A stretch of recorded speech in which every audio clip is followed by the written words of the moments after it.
the next takeaway then becomes this idea around desire, and what do we desire and what do we want?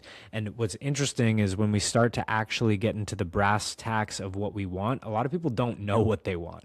Some people think they want the money, they think they want the cars, they think they want the girlfriend, but is that really what you want, or is that just what you think you want because it's what you see on Instagram? I mean, how many stories have we heard of billionaires who are depressed? And Naval talks about it in this episode. Like, John Bellion quotes it how many of these people want to kill themselves because they just don't have the connections. And that's something that I've really wrestled with because I don't like to be on camera, but I also feel called to do it for whatever reason. And maybe it's because I need to learn this lesson. Like, maybe it's because I do want to achieve this financial freedom that is feeling so like in the grasp, but also like a handful of sand, and it just drips away because of things getting more expensive and inflationary pressures, and just what seems like constant added costs to anything that you want to save up for. These are costs that are so invisible at the forefront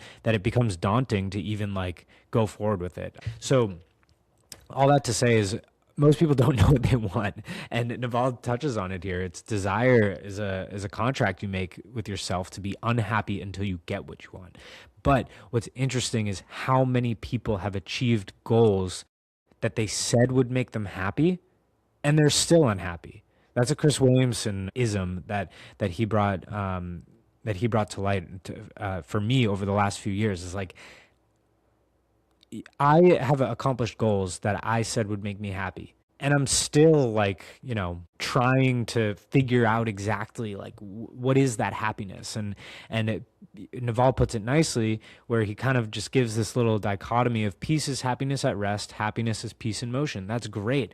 But is that really true? And what is happiness? Is happiness like a feeling? Is it a physical thing that you like? Is there a moment where you're like, yes, I'm happy? Sometimes, for sure. But what happens when I'm in a moment of suffering and I appreciate that suffering, right? Like, if I'm going through a really hard challenge and I have the presence of mind to say, wow, this is hard, but I'm going to get through it. Like, that is a moment of happiness, but it's also a moment of suffering. So it's you dance in these dichotomies of paradoxes.